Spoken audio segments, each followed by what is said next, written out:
विमान MH370 आपने इसके बारे में कभी ना कभी तो सुना ही होगा और इसकी स्टोरी आपका दिमाग जरूर घुमाई होगी। मलेशिया एयरलाइंस का विमान MH370 की कहानी हम आज आपको सुनाने वाले हैं और क्यों आज ये वापस से लौटकर आ गया है मुद्दा, उसके बारे में भी आपको रूबरू करवाएंगे।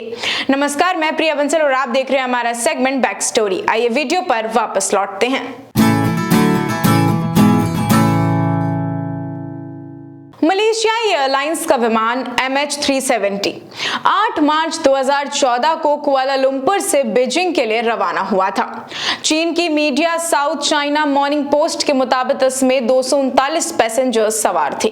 टेक ऑफ के करीब 38 मिनट बाद फ्लाइट रडार से गायब हो गई थी, जिसके बाद विमान की तलाश में 26 देश के 18 शिप, 19 एयरक्राफ्ट और 6 हेलीकॉप्टर लगे हुए थे।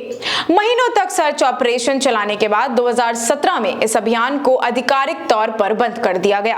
हालांकि 2019 में अमेरिकी कंपनी ओशन इन्फिनिटी ने फिर से तलाशी अभियान शुरू करने का ऐलान कर दिया था।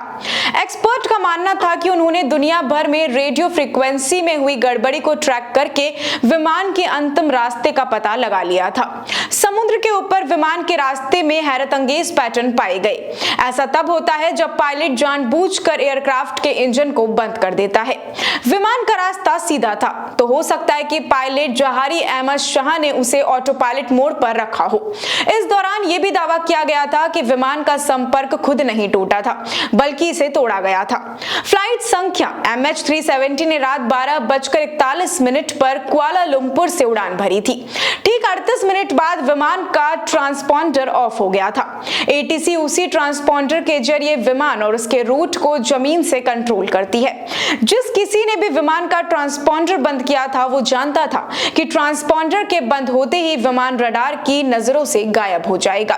अब इन सबके बीच 2014 में गायब हुए मलेशिया के विमान MH370 की गुत्थी कुछ दिनों में सुलझ भी सकती है। कैसे, आइए आपको बताते हैं। एक्सपर्ट्स का मानना है कि अगर अब विमान की खोज शुरू हो गई तो विमान कुछ ही दिनों में मिल सकता है। दरअसल सितंबर में एरोस्पेस एक्सपर्ट जिन लुक मर्चेंट और पायलट पैट्रिक बलेली ने रिसर्च के बाद उस नए क्षेत्र की जानकारी दी थी जहां प्लेन के गायब होने की आशंका है। ब्रिटेन की रॉयल एस्ट्रोनॉटिकल सोसाइटी ने दोनों एक्सपर्ट्स ने दावा यह भी किया है कि इस इलाके में 10 दिन के अंदर छानबीन पूरी की जा सकती है।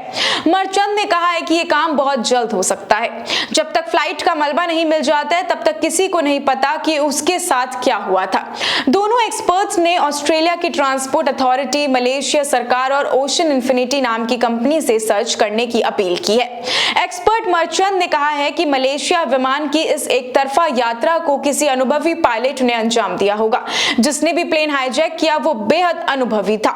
उसने पूरी प्लानिंग के साथ इसे अंजाम दिया। प्लेन के कैबिन में दबाव को खत्म कर दिया गया ताकि मलबा ज्यादा ना हो सके और इसे ढूंढा ना जा सके।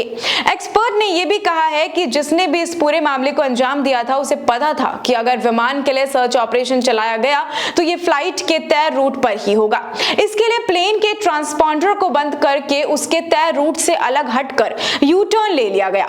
इस दौरान पायलट ने ऑटो पायलट मोड पर नहीं रखी होगी। कुछ दिन पहले एक ऑस्ट्रेलियाई मछुआरे ऑलिवर ने दावा किया था कि MH370 के गायब होने के करीब 6 महीने बाद उसे प्लेन का एक विंग मिला था। सिडनी मॉर्निंग हेराल्ड से बात करते हुए मछुआरे ने कहा था कि वो किसी बड़े विमान का पंख था। काश वो मुझे ना मिला होता, लेकिन वो मेरे ठीक सामने था तो बहुत भारी था और उसकी वजह से मछली पकड़ने के लिए हमने जो जाल फेंका था वो भी फट गया था। हमने अपने जाल को काटकर पंख को निकालने की भी कोशिश की थी।